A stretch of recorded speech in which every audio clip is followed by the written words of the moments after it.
ബിഷ്ണോയ് എന്ന വാക്ക് കേട്ടാൽ നമുക്കെല്ലാം ആദ്യം ഓർമ്മ വരുന്നത് കുപ്രസിദ്ധ ഗുണ്ടാ തലവൻ ലോറൻസ് ബിഷ്ണോയുടെ പേരാണ്. ലോകമെങ്ങുമായി 800-ലധികം ഷാർപ്പ് ഷൂട്ടർമാരുള്ള വലിയൊരു ക്രിമിനൽ സംഘത്തിനെ ജയിലിൽ ഇരുന്ന് നയിക്കുന്ന തലവനാണ് അയാൾ. എന്നാൽ all India animal protection Bishnoi സമാജിന്റെ യുവജന വിഭാഗത്തിന്റെ ദേശീയ പ്രസിഡന്റായി ഈ ഗുണ്ടാ സംഘ തലവൻ ലോറൻസ് ബിഷ്ണോയിയാണ് 2024-ൽ ഏകകണ്ഠേന തെരഞ്ഞെടുത്തത്. സെൻട്രൽ ജയിലിൽ കഴിയുന്ന 34-കാരനായ ലോറൻസ് ബിഷ്ണോയി അവർക്കൊരു ആരാധ്യ പുരുഷനാണ്. കൃഷ്ണമൃഗങ്ങളെ പവിത്രമായി കാണുന്നവരാണ് ബിഷ്ണോയ് സംഘം. അതുകൊണ്ട് തന്നെ രാജസ്ഥാനിൽ കൃഷ്ണമൃഗങ്ങളെ വെടിവെച്ച് കൊന്ന കേസിൽ നടൻ സൽമാൻ ഖാനെ വെടിവെച്ച് കൊല്ലുമെന്ന് ബിഷ്ണോയ് ഭീഷണിപ്പെടുത്തിയത്. ഭീഷണി മുഴക്കുന്നതിന് പുറമെ സൽമാൻ ഖാന്റെ ബാന്ദ്രയിലെ അപ്പാർട്ട്മെന്റിൽ ബിഷ്ണോയിയുടെ സംഘം വെടിയുതിർക്കുകയും ചെയ്തിരുന്നു. പഞ്ചാബി ഗായകൻ സിദ്ധു മൂസേവാല, NCP നേതാവും മുൻ മന്ത്രിയുമായ ബാബ സിദ്ദിഖി, കർണിസേന അധ്യക്ഷൻ എന്നിവരുടെ കൊലപാതകത്തിൽ ബിഷ്ണോയിക്ക് പങ്കുണ്ട്. പഞ്ചാബ്, മുംബൈ, കാനഡ എന്നിവിടങ്ങളിലായി കൊലപാതകങ്ങൾ ഉൾപ്പെടെ 85 കേസുകളിൽ പ്രതിയാണ് 34-കാരനായ ലോറൻസ് ബിഷ്ണോയി. എന്നാൽ യഥാർത്ഥ ബിഷ്ണോയികൾ പ്രകൃതി സ്നേഹികളാണ്. രാജസ്ഥാൻ മരുഭൂമിയിൽ ഇപ്പോഴും ജീവിക്കുന്ന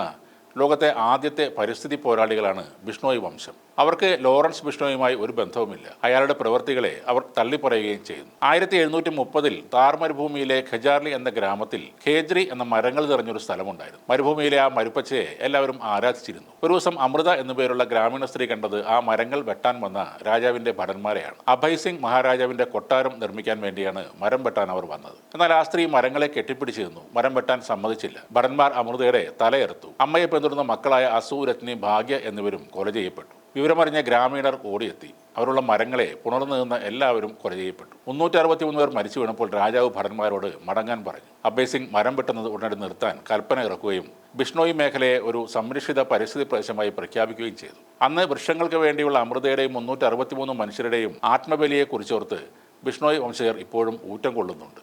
അമൃത എന്നവർക്ക് അമൃത ദേവിയാണ്. വൃക്ഷങ്ങളെ മാത്രമല്ല മൃഗങ്ങളെയും ആരാധിക്കുകയും അവരെ സംരക്ഷിക്കാൻ സ്വന്തം ജീവൻ വരെ ബലികഴിക്കാൻ മടിയില്ലാത്തവരുമാണ് ബിഷ്ണോയികൾ. ബിഷ്ണോയി ടൈഗർ ഫോഴ്സ് എന്ന ഒരു സംഘടന തന്നെ നിലവിലുണ്ട്. മരുഭൂമിയിൽ ചിങ്കാരമാനുകളെ വേട്ടയാടിയ സൽമാൻ ഖാന്റെ പേരിലുള്ള കേസ് സാക്ഷികളെ പഠിപ്പിച്ച് അഭിഭാഷകരെ വെച്ച് ഇവർ വാദിക്കുന്നുണ്ട്. അതേസമയം സൽമാൻ ഖാന് നേരെയുള്ള വധഭീഷണികളെ ഇവർ തള്ളിപ്പറയുകയും ചെയ്യുന്നു. ബിഷ്ണോയി വംശത്തിന്റെ ജീവിതത്തെക്കുറിച്ച് വിശദമായി അന്വേഷണം നടത്തിയ ആളാണ് മാർട്ടിൻ ഗുഡ്മാൻ. അദ്ദേഹം എഴുതിയ my head for a tree എന്ന പുസ്തകത്തിൽ ഫ്രാൻസ് വോഗൽ എന്ന ഫ്രഞ്ച് ഫോട്ടോഗ്രാഫർ എടുത്ത കുറച്ച് നല്ല ചിത്രങ്ങളും ചേർത്തിട്ടുണ്ട്. അതിലൊരു ചിത്രം ബിഷ്ണോയി വംശയായ ഒരു സ്ത്രീ ഒരു വശത്ത് തൻ്റെ കുഞ്ഞിനെയും മറുവശത്ത് ഒരു ചിങ്കാരമാനെയും ചേർത്ത് പിടിച്ച് മുലയൂട്ടുന്നതാണ്. ലോറൻസ് ബിഷ്ണോയ് എന്ന ഗുണ്ടാത്തലവൻ സൽമാൻ ഖാനോട് ക്ഷമിച്ചാലും ബിഷ്ണോയ് സമൂഹം അതിന് തയ്യാറാവില്ല.